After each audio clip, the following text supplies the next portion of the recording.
Yes, it's as we were. No problems from the weekend. The good news is you're keeping clean sheets. You've got two very, very good goalkeepers. Do you have a number one now at Chelsea? Well, I always think that it's better to let football decide, and Kepa's done really well. He's been supported fantastically by Edu and Betts there, and they provide good competition. But I think Kepa's form is really pleasing for everybody, especially him. So it's nice that we've got competition in that area, because you need that in the team. You need to push each other, and that's how you get players better. You've had a lot of personal accolades for your career, but you always mention your coaching team, and your goalkeeping coach you bring with you sounds a very special one. Yeah, well, we think so. That's why we brought him with us. Did fantastic at Brighton with Rob, and he's a good guy, good around the group, and then he works the keepers really well. Creates a nice environment, I think, for them to push themselves, to enjoy their football and to be stimulated. So he's an important member of the staff. Benson Zakaria signed on deadline day on loan. You weren't here obviously at the time. There's talk that he might be being sent back in January. Have you got an update on that, or what's happening there? No, there's no decision being made at all on that. Denis has been in the group. He's been training well. He's ready to help the team. Obviously, there's competition for places in that area, but there's no talk of anything. He's an important member of the team, and he's been patient, and he's trying to help the team from the side at the moment and waiting for his chance. And is there any update on any contract talks regarding Jorginho? No updates. And finally, Graham, obviously managers been talking about it these past few days. What's your plan for the World Cup? Because obviously you've got a large part of the squad. We're going to Qatar. I know some managers will be having 2 weeks off, and then some will be having a warm weather training. Has that been decided yet? We're probably in the planning stage. We'll have some time off, and then we'll look at a warm weather camp. I think so. Combination of the two, I think. Thanks. Cheers. Alex. Hi, Graham. Hi. Brentford had less than 30% possession last Friday against your former club, still won 2-0. Are you expecting a similar kind of game tomorrow? Well, that's the beauty of football. You can never predict, but I think Brentford are really good at what they do. Thomas has done a fantastic job there. They use the quality of the players well. They have limited resources if you compare everybody to the Premier League, but they make the most out of what they have, and that's a credit to Thomas and his staff and all the players there at Brentford. I'm always impressed with the job they do. They use Ivan Toney well, but it's not just that. They attack with clarity and they defend with the aggression and organisation. So they're a tough team to play against. There was talk about Thomas Frank potentially being a suitable candidate to take over from you at Brighton. How highly do you rate him as a manager? Very. I followed his career since I've come back to the UK, and I knew him when I was in Sweden as well. So I know him well. I like him as a person. We have similar thoughts, I think, around the game and life in general. And then, like I said, I think a coach is judged on how much he gets out of the players, how much he organises the team, how the results are in comparison to the expectation of those results, and he does a fantastic job.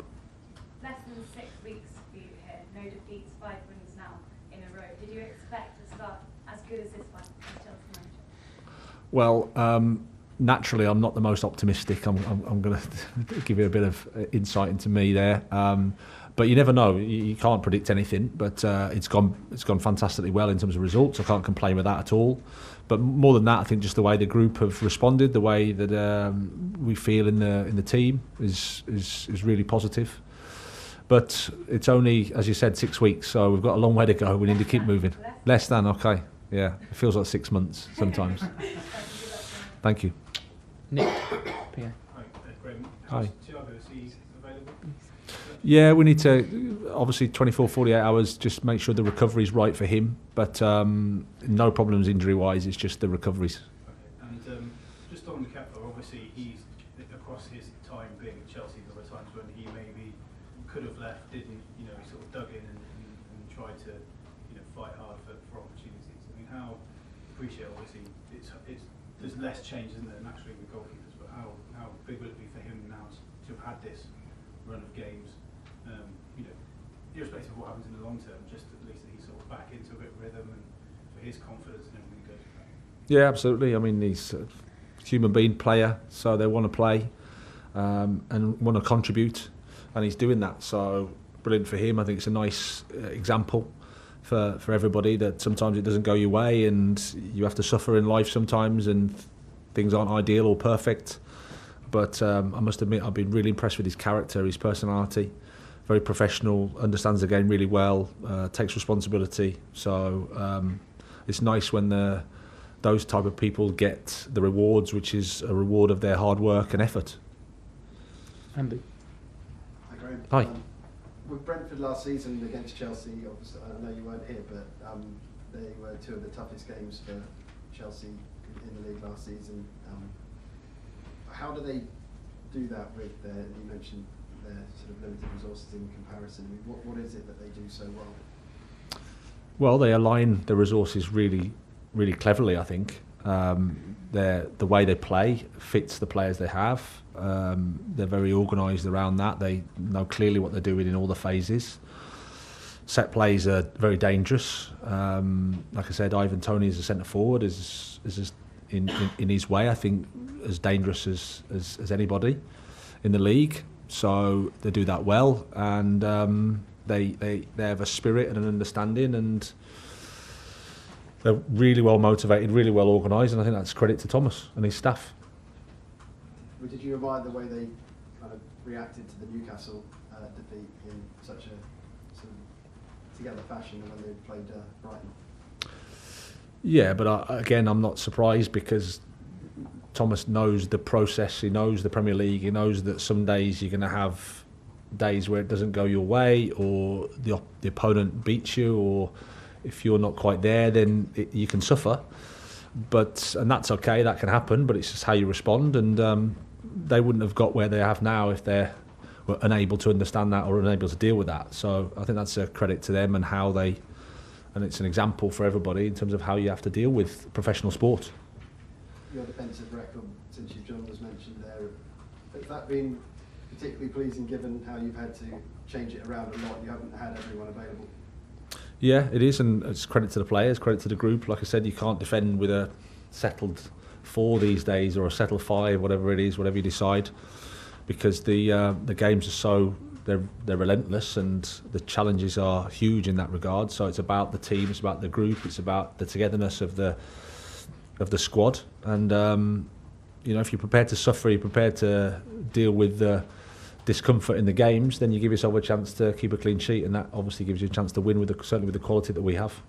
Can I just ask about Mason as well? I know you probably look forward to dealing with lots of players when you were coming here, but what's it been like dealing with him, his versatility, his creativity, his sort of will to win as well?